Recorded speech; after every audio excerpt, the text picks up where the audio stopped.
बिस्मिल्लाहिर्रहमानिर्रहीम अस्सलाम वालेकुम रहमतुल्लाह। Field marshal army chief general Asim Ali ने न सिर्फ शहबाज शरीफ के परखचे उड़ा दिए हैं बल्कि आसिफ अली जरदारी के भी परखचे उड़ा दिए हैं। आप ज़रा इमेजिन करें कि अभी जो इस वक्त गिलगित बल्तिस्तान के अंदर आज़ाद कश्मीर के अंदर कैंपेन हो रही है, इलेक्शन कैंपेन चलाई जा रही है, उसके अंदर ना शहबाज शरीफ गया, उसके अंदर ना जरदारी गया, क्योंकि इनको पड़ी हुई है अपनी कुर्सी की फ़िक्र। वहाँ पर कौन लोग जा रहे हैं? ना 9 में ना 13 में। आप ज़रा इनकी शक्लें देखें, बॉडी लैंग्वेज देखें, वहाँ पर उनकी तकरीरें देखें, उनका आप अंदाज़ देखें। मुंह पर 12 बजे हुए हैं, बॉडी लैंग्वेज बिल्कुल डेड है और आवाम वहाँ मौजूद नहीं है। उल्टा आवाम इनको गालियाँ दे रही है, जूतियाँ मार रही है, इनके ख़िलाफ़ नारे लगा रही है, नून लीग के ख़िलाफ़, पीपल्स पार्टी के ख़िलाफ़। और ये बड़े ही बेशर्मी के साथ, ढटाई के साथ और बग़ैरती के साथ ये वहाँ पर कैंपेन चलाने पहुँच गए मुँह उठा के। और नवाज़ शरीफ ना 9 में ना 13 में। नवाज़ शरीफ का तो अपना हल्का बेचारे का डाउटफुल है, उसने तो अपने हल्के के अंदर इलेक्शन ही जीता हुआ। डॉक्टर यास्मीन राशिद ने बको कर जूतियाँ मारी हैं इलेक्शन के अंदर।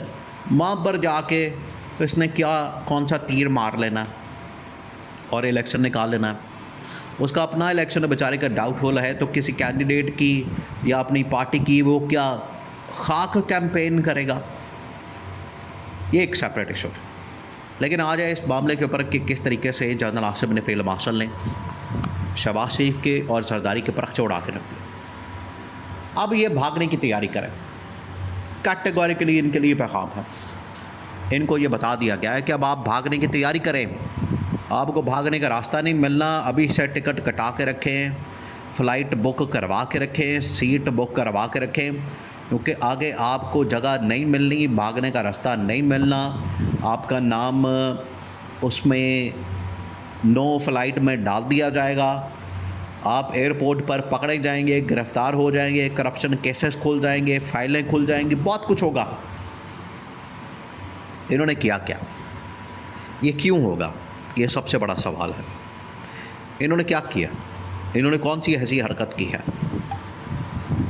कोई ऐसी इन्होंने ब्लंडर मारा है, हरकत की है जिसकी वजह से इस्टेब्लिशमेंट को इनके ऊपर बड़ा गुस्सा है? वो क्या? दोनों देखें, शहबाज शरीफ और आसिफ अली जरदारी दोनों डमी हैं, कठपुतली शो आपने कभी देखा? इसको आप ऐसे मिसाल से समझें कि डोर किसी और के हाथ में होती है, ये नीचे डांस कर रहे होते हैं कठपुतलियाँ। ये बिल्कुल ऐसे ही, डोर किसी और के हाथ में, ये ऐसे ही डांस कर रहे हैं नीचे, वो डांस करते हैं, ये डांस कर रहे हैं पब्लिक के अंदर। असल में ताकत और पावर किसी और के हाथ में है। तो दोनों अगर कठपुतलियाँ हैं, दोनों अगर ये डमी हैं, इनके पास कोई ताकत नहीं, पावर, किस मुंह से ये इस्टेब्लिशमेंट को इनकार कर सकते हैं, इस्टेब्लिशमेंट की बात को रद्द कर सकते हैं? किस मुंह से? इनके पास एक एमएनए नहीं है। अब पार्टी के अंदर एमएनए बनाना तो दूर की बात है, ख़ुद अपनी सीट नहीं निकाल सकते। बिलावल जाए किसी भी इलाके के अंदर, अपनी सीट निकाल के दिखाए। नवाज शरीफ, शहबाज शरीफ जाए किसी इलाके के अंदर, अपनी सीट निकाल के दिखाएं। मरीम नवाज़ जाए किसी इलाके के अंदर, अपनी सीट निकाल के दिखाए। और ये पहुँच गए उधर चौथे महल्ले, गिलगित में, बल्तिस्तान में, या फिर उधर आज़ाद कश्मीर में, वहाँ तो आपकी बिल्कुल मकबूलियत सिफर है।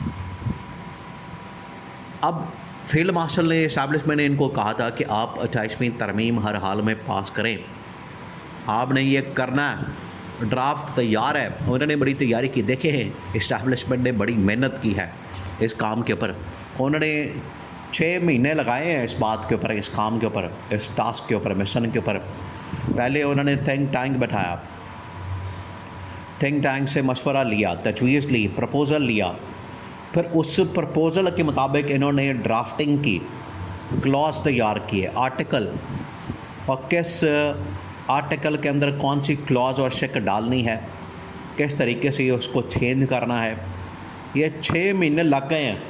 इन्होंने बाकायदा बंदे हायर किए हुए, एक्सपर्ट्स, माहिरीन, इकोनॉमिक माहिरीन, गवर्नेंस के, इकोनॉमिक्स एक्सपर्ट, फिर लॉ के, कॉन्स्टिट्यूशन के, आइन के, कानून के एक्सपर्ट्स, बड़े टॉप लेवल की 20, 25, 30, 40 लोगों की टीम बना के उसके ऊपर वर्किंग हो रही है।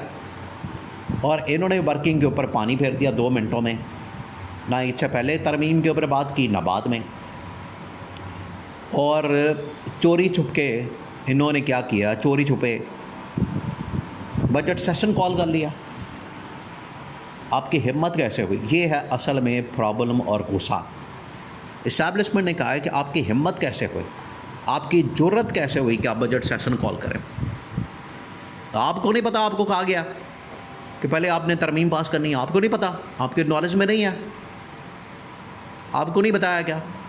हम वर्किंग कर रहे पिछले 6 महीने से, हमने निज़ाम चलाना है, मुल्क को बेहतर करना है।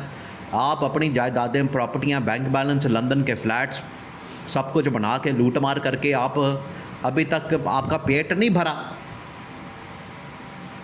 आप अभी तक राज़ी नहीं हुए, आपने अभी तक अपना रांझा राज़ी नहीं किया, इतनी लूट मार कर ली है, कब्र में पैसा लेके जाना है।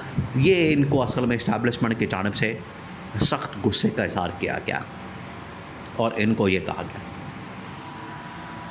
इनको ये कह दिया गया, बता दिया गया कि अब आप दोनों भागने के लिए तैयार हो जाए, जितना जल्दी हो सके भाग जाए, दौड़ जाए, मुल्क छोड़ जाए।